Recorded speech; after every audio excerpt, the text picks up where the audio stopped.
Prelude to Pacifica, 1948. Fighting along the Mississippi tendril continues as American forces are pushed closer and closer to Lake Michigan. The Synfaxi advance across the Great Plains continues unabated. Vital Canadian Pacific Railway lines in Manitoba are cut outside of Winnipeg, severing the last tie connecting the Atlantic and Pacific. Brutal efforts continue to be made in Tennessee as the United States bitterly slows outgrowth progress towards Oak Ridge, Tennessee, and the Appalachians. Tendrils pierce across Michigan, Vermont, New Hampshire, and Maine into Ontario and Quebec, threatening Toronto and Quebec City. May 7th. As Synfaxi war machines and outgrowths approach, the Boulder Dam is destroyed in a controlled demolition, intended to create as much destruction downstream as possible. While successful in obstructing the Synfaxi advance, communities along the Colorado River are devastated. Many, which had relied upon the dam for electricity, are left without power. Pacific States forces continue delaying tactics along the Colorado in an effort to buy more time. Beyond the Colorado awaits the Mojave Desert, and beyond the Mojave awaits California. The sun sets on the Copper State. June 19th. Denver, Colorado Falls. Outgrowth tendrils pushing up the Big Sandy and Platte Rivers in eastern Colorado press across the plains. Human lines of defense stretch across the Colorado Rocky Mountains, stubbornly holding a bitterly cold alpine defensive line.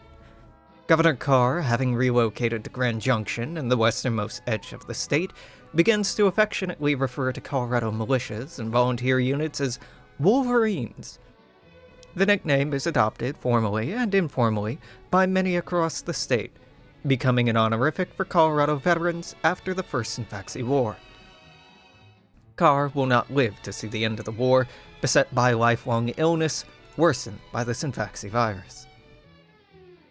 July 17th. The Hells Angels Motorcycle Militia is established in California. As a militia, the group is granted additional rations of rubber tires and gasoline, as well as given special privileges regarding the ownership of military-grade firearms and explosives.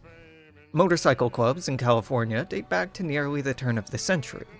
While the Hells Angels are not unique in being a motorcycle militia, they quickly garner a reputation for brutal efficiency, strict discipline, and organization, even amongst the families of militia members.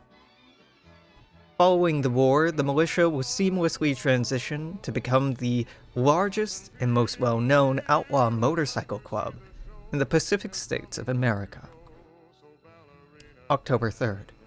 The first Synfaxi war machines cross into California from Arizona, splitting off from the Colorado outgrowth tendril. The Mojave, although hostile to outgrowths, is no less hostile to human life, exhausting and demoralizing Pacific States forces. An all-out effort is launched to buy the populous cities of Southern California more time to evacuate northward. Evacuees from Baja and Sonora, Mexico flood across the border, the Mexican army having long abandoned El Norte. MacArthur moves his headquarters from San Francisco to Seattle, vowing to return.